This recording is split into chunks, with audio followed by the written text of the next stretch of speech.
This week on Act Out, being proud of Pride means more than just a parade. We're diving into the history of the LGBTQIA movement and talking roots, resistance, and the creeping corporatization of the fight for LGBTQIA rights. Next up, what deaf whales have to do with climate change and how small spills add up. From tweets to marching in the streets, this is Act Out.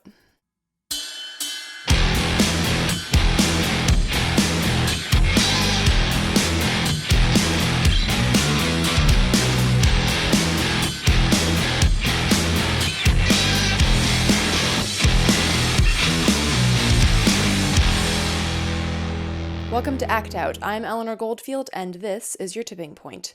June is Pride Month, and as all the facets of the rainbow come together to take part in the festivities, it's worth a pause and remind as to why we pride. Why June, and why the fight must stay alive, not just because of overt homophobia or trans hate, but because of the more covert takeover of pride by forces who care very little for human rights or progress. We're diving into Pride, starting first with some new old news. June 28, 1969. This keystone event in the gay rights movement started with a very typical occurrence: the police raiding a gay bar. Many of the gay bars at that time were owned by the mafia and were subjected to regular sweeps by the cops for what came to be known as gayola, as a play on words for the payola. Typically during these raids, outside of just taking money, the cops often booked people too for, quote, disorderly conduct. In those days in New York, you could be booked for disorderly conduct for being gay, and it was in fact even against the law to serve drinks to a table of more than 3 homosexuals, which sounds like the beginning of a really bad bar joke, but it was a very serious matter. And not just in New York, of course, but in states and cities across the US. People could be booked for something as simple as holding hands.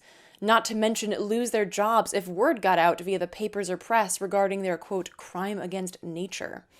So why was June 28, 1969 so different? Well, there are a lot of eyewitness statements on what exactly went down, but it doesn't seem to be just one event that triggered the Stonewall riots. Some accounts say that the raid itself was different because instead of the usual 2 uniformed cops, 8 undercover cops showed up claiming that they were there to investigate underage alcohol sales. After patrons were forced to show IDs and logged in officer notebooks, reports suggest that the staff, 3 drag queens and 2 trans women were led outside to a waiting paddy wagon. Also important to note, reports suggest that white patrons for the most part were left alone, some not even having to show ID. Once patrons and staff were led to the paddy wagon, reports vary as to next moves and events. The story of famed drag queen and activist Sylvia Rivera throwing the first bottle at cops seems to be a bit more legend than fact. Sylvia was indeed instrumental in not only the Stonewall riots, but in the gay rights movement as a whole. But whether she single-handedly started the ball rolling in the wee hours of June 28th is unclear. Reports suggest that before bottles were thrown, people were throwing coins and yelling at cops regarding the gayola. Again, some historical context clues also suggest that this raid wasn't just different in original claimed aim, but was conducted more violently due to the fact that the Stonewall Inn was frequented mostly by blacks and Hispanics, and drag queens, trans men and women, and openly gay patrons, as opposed to other gay establishments that catered to a more closeted crowd. Some also say that the resistance and pushback from black and Hispanic drag queens was more pointed because they had nothing left to lose. Daily persecution was acute and unrelenting. In the end, maybe all of the above is true, but regardless of the specific nuances, what started as a run-of-the-mill police raid at 1 a.m. on June 28, 1969 at the Stonewall Inn became a 3-day-long riot that cast the plight of LGBTQIA peoples onto a national, if not global, stage. Thousands of men, women, gay, trans, straight, bi, gender non-conforming, and more crowded the streets of Greenwich Village, were beaten and arrested, shouted and sang, and stood for their right to be. The Stonewall riots are considered today to be the turning point in the gay rights movement. Being a member of the LGBTQIA community became a political, not just a social stance. The rainbow flag, which started being used as a symbol for the new movement in the 70s, didn't just stand for the world outside cis heteronormativity, it came to stand for the fight for human rights and justice. And for many, it still very much does. A month after the Stonewall riots, bisexual and feminist activist Brenda Howard organized the Liberation Day March, what would become the blueprint for pride marches around the world. Brenda died on the anniversary of the Stonewall riots in 2005, living long enough to see the incredible spread, not only of the Pride Parade, but of the fight for gay rights. And as the fight continues, we must recognize and celebrate incredible fighters like Sylvia and Brenda, while we recognize that this fight is far from over. And this is not about me wanting to be a Debbie Downer. It's about the reality of a constant battle against bigotry, sexism, homophobia, and blind hate. Have we come a long way from 1969? Of course. But you need only look around to see that LGBTQIA people are still fighting not only for rights, but very often for their lives. In 2017, so far, 12 trans women have already been murdered, all trans women of color. Last year, at least 22 trans people were murdered. Members of the trans community even still find discrimination inside the LGBTQIA movement, getting flack for being gender traitors, ironically suggesting that one can be a traitor to a certain gender, which in turn would mean that you could potentially be a traitor to a certain sexual orientation. But hey, fuck logic, right? Meanwhile, everyone flying the rainbow flag is in the crosshairs of either neglect or pointed legislative discrimination. And I'm not only referring to gay conversion therapy fan Pence or Feed Him to the Wolves Secretary of Miseducation Betsy DeVos, who last week pulled the rug out from LGBTQIA youth, saying that she has no interest in protecting them from discrimination. Indeed, I'm not even talking about the fact that Trump headlined the Road to Majority conference last week, an evangelical, vehemently anti-LGBTQIA clusterfuck of horrible human beings. No doubt, these homophobic clowns certainly deserve all the ire and disdain coming to them, but they are only the tip of a much larger homophobic iceberg. In March of this year, the Human Rights Campaign reported that there are more than 100 plus anti-LGBTQIA bills on the books, or could be on the books, in 29 states. Of course, on the list is North Carolina's infamous HB 2 bill, aka the bathroom bill, but there are also bills such as SB 17, signed into law by Kentucky Governor Matt Bevin on March 16th.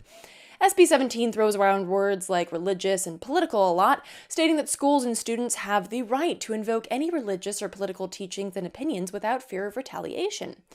Proponents of the bill said that it only sought to reiterate the First Amendment rights of Kentuckians. Question.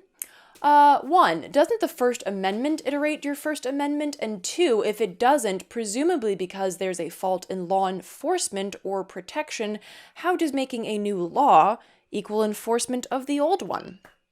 It doesn't. What SB 17 does is open the door for schools, students, and student groups to discriminate against LGBTQIA students under the guise of religious freedom, because as history shows us, any atrocity or oppression is just okay as long as you can blame it on God. Another example, SB 149 in South Dakota, also signed into law in March. SB 149 allows state-funded adoption and foster care agencies to reject LGBTQIA parents on the grounds of religion, because obviously your twisted interpretation of a book of fucked up fairy tales is more important than whether or not a kid has a home.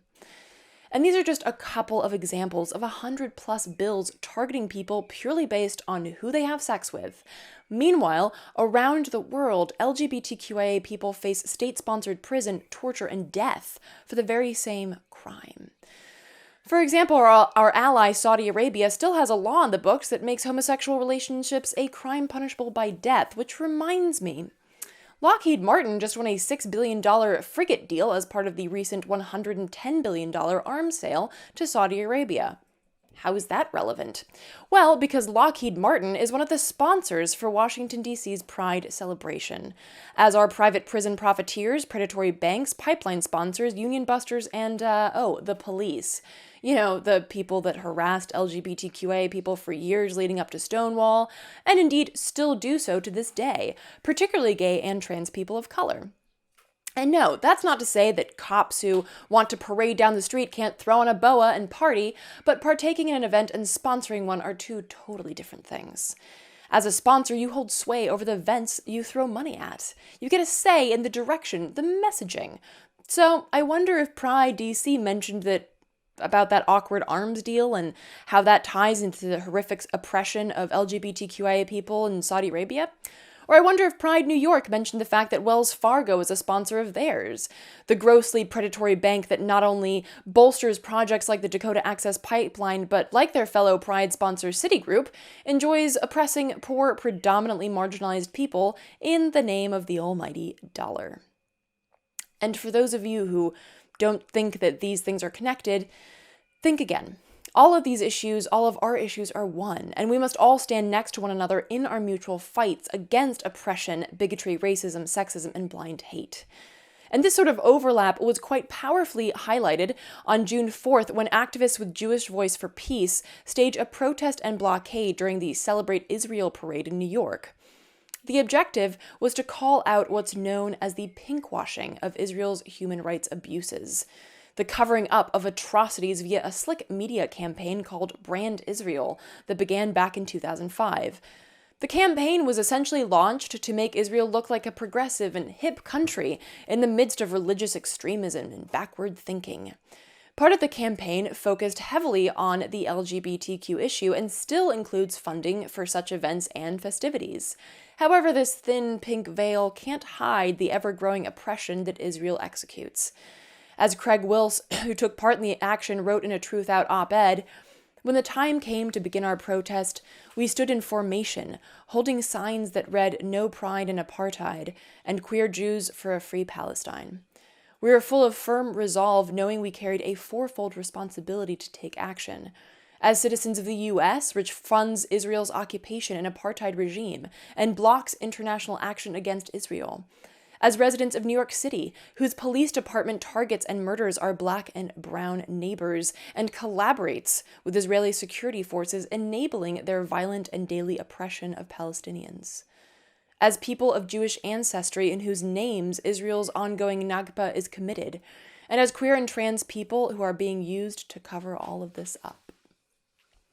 Wills goes on to explain the importance of this action, not just for Jews or members of the LGBTQIA community, but for us all, whatever our primary issue may be. And I hope everyone in the LGBT contingent can take this moment to remember that just because we experience oppression as LGBT people does not abdicate us of responsibility for injustices done to other communities, especially when it is done in our names. In fact, when we recognize the links between our various oppressions, between homophobia and racism, for example, we can forge life-saving connections to other communities. Exactly. Our issues do not exist in a vacuum, and injustice anywhere is a threat to justice everywhere, said one incredible straight Black man. As I said earlier, the rainbow flag has come to stand as another symbol in the fight for all human rights, and yet here we are, a pro-Israel parade with an LGBTQ contingent. Pride events all over the country being sponsored by corporations that make money off of either overtly killing people or more covertly destroying livelihoods, resources, and thereby, yes, human rights. Stonewall didn't happen so that TD Bank could hand out popsicles. If you want to have a party, have one. Have a bunch. But don't conflate the fight for human rights, for LGBTQIA rights, with the drive of corporations to make money and look cool. A corporatized human rights event is an oxymoron, and as activists in D.C. said succinctly this past weekend, no justice, no pride. D.C.'s queer and trans community is no longer willing to accept that pride isn't possible without support from deeply problematic corporate sponsors. Capital Pride has consistently demonstrated that it is more interested in accommodating the needs of corporate sponsors and police than it is in supporting the very communities it supposedly represents. Indeed, D.C. is one of several cities that organized actions focusing more pointedly on the fight for LGBTQIA rights and the extremely problematic and counterproductive corporatization of Pride. For example, in Pittsburgh, Sisters PGH, a local trans-led shelter and transitioning program, hosted an event called the People's Pride March, where they called out the fracking sponsorships of Pittsburgh Pride, noting that their dirty corporate money directly negates the message of pride, while continuing to tokenize Black and brown and trans members of the LGBTQIA community, focusing rather on cis white gay men as poster children for a whitewashed and corporatized pride. For more on the impetus for DC's specific actions, here's some insight from the source. David Thurston with No Justice, No Pride in DC. Take a look. So No Justice, No Pride took shape by a group of activists who had come together around the inaugural protest of Donald Trump, who thought that Pride this year takes on especially political significance, and we had an opportunity to stand in solidarity with the massive outpouring of resistance to the Trump regime that has existed. And we are challenging a dynamic that's been affecting prides for at least the last 10, maybe even 20 years, where corporate entities have been taking more and more space that should be occupied by the most marginalized sections of the LGBTQ community. We have corporations like Wells Fargo who invest in private prisons, in pipelines that are destroying the climate and eroding indigenous people's rights. There are weapons manufacturers. The connection between the military-industrial complex and the queer community is, I'm just at a loss to even explain. And then the incorporation of police departments clearly alienates communities that are most especially affected by overly aggressive policing, be that blacks in DC or immigrant communities in DC or trans communities in DC. So we came together to challenge all of that, and we've been excited about how much energy has been generated and are hopeful that our actions will be successful this weekend. And is this something that's taking place across the country, sort of an anti-corporatization of Pride? In LA, I know that the Pride Parade was canceled and rebranded as a protest. I think it may have happened in a few other places. I know of No Justice, No Pride happening in New York, but I'm not sure where else. And so how do you feel is the best way to take back the LGBTQ movement from corporations? I think we have to start by talking about the history and where we come from and building relationships and solidarity that can effectively overpower the weight of corporate resources and money. For more on how the events in DC unfolded this past Saturday, here is a look from the streets.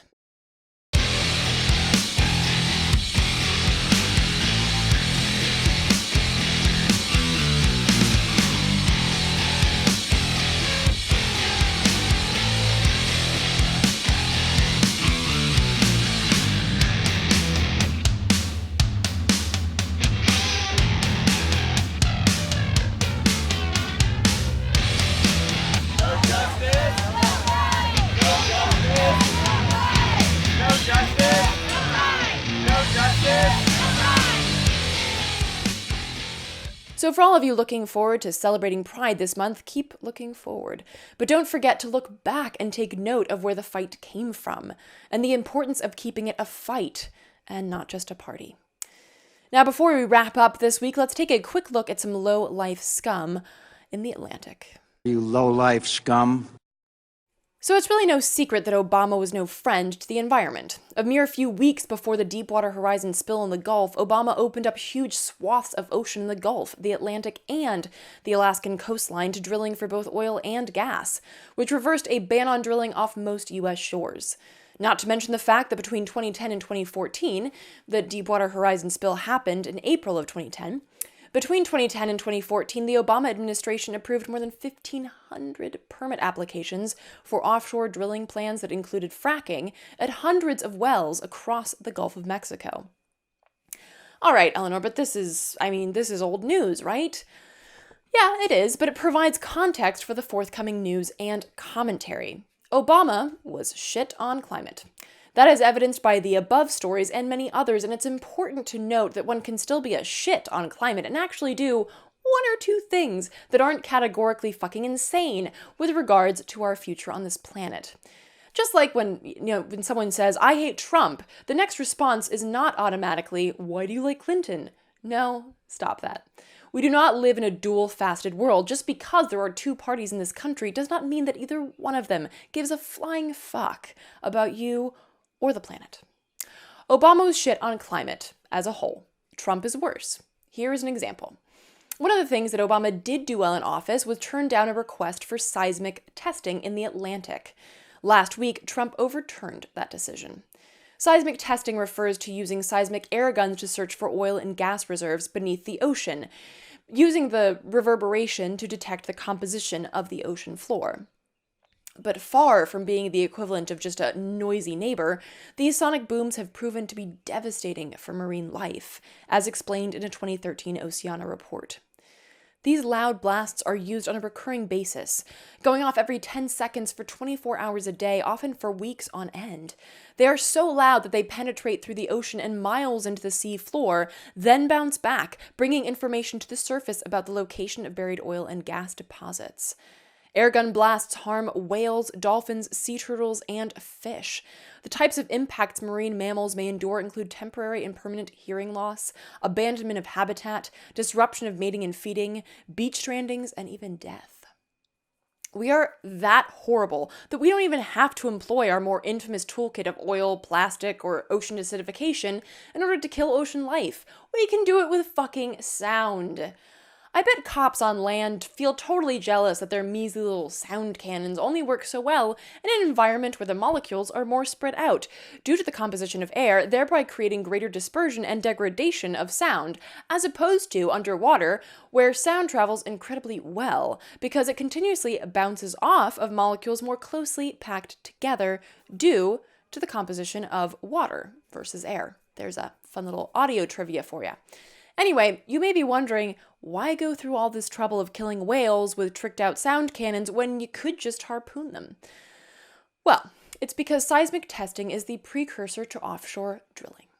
So between deaf and dead sea life and oil-slicked oceans, environmental groups and grassroots organizers vehemently pushed for Obama and BOEM to deny the seismic testing permits. However, now, BOEM, the Bureau of Ocean Energy Management, has been happy to announce that they are reviewing 7 new permits for seismic testing as part of Trump's America First energy plan, as in, I guess, America gets to be the first country to fall into the ocean that is by this point so acidified, all of our skin burns off in a matter of minutes and we die grueling deaths, all the while arguing over whether or not Jesus actually did ride a dinosaur, and whether or not orange really is the new black. But I digress. As I mentioned in a quick Act Out in 5 piece a couple of weeks ago, fossil fuels aren't just a bad climate choice, they actually make no sense economically either. As the rest of the world shifts toward renewables, we cling to fossil fuels in order to save some very rich people the embarrassment of being less rich. Meanwhile, no matter how headline-worthy the leak may be, every single oil project leaks. And that too costs lives, livelihoods, and those almighty dollars.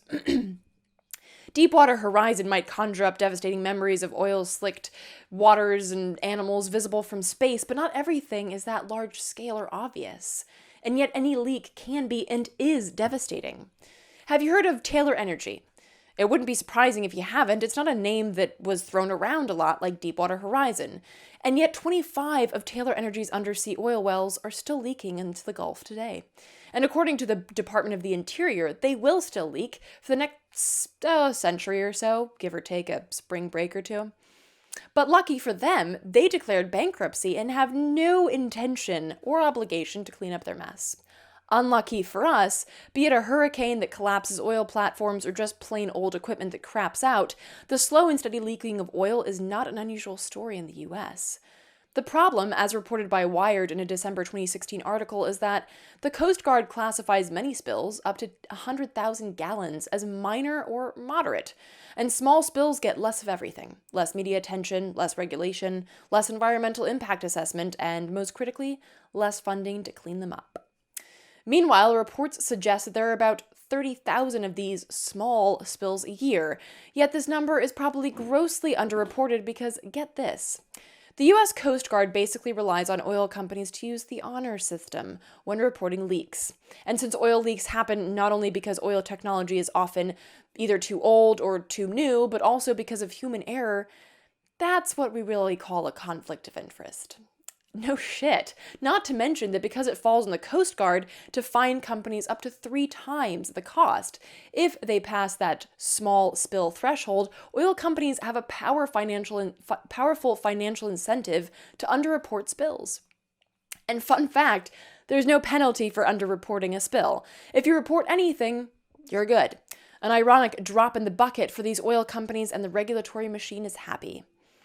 So if those regulatory records show that about 1 million gallons worth of small leaks happen a year, the reality of the situation, based on satellite data, shows that it's actually more than 13 million gallons of oil a year.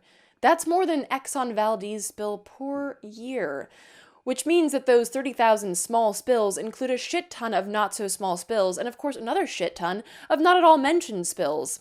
Meanwhile, we continue to subsidize the oil industry to a tune of about $5.3 trillion, while requiring no equipment updates, no accurate reporting, and no fiscal responsibility for their gross malfeasance.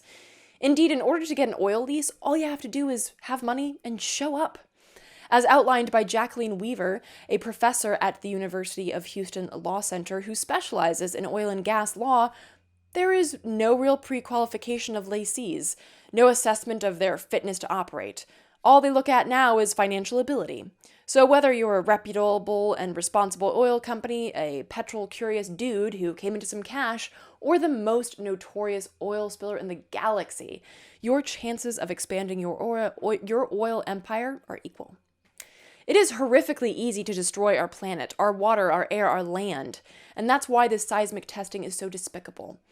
It would be despicable even if it just destroyed the lives of a few dozen whales and dolphins, but the added fact that it paves the way for the grotesque continuation of oil drilling, knowing all that comes with that, makes it all the more disturbing.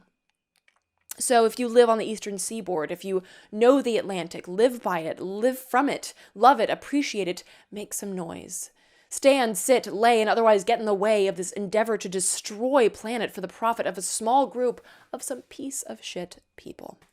Regardless of where you're coming from, whatever angle, economic, environmental, this will not benefit us. It won't benefit us in any possible way. It will quicken the destruction of the lives and livelihoods of we the people, while simultaneously pushing the pedal on climate catastrophe and our capacity to survive on this planet.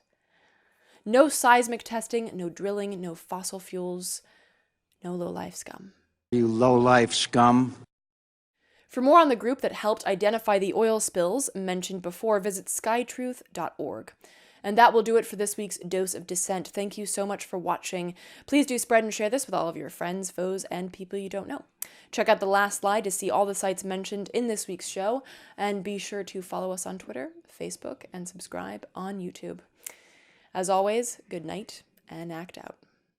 And real quick, to keep independent, non-corporatized media like this show going, donate at Occupy.com/donate. If you'd like to donate directly to Act Out, visit Patreon.com/actout.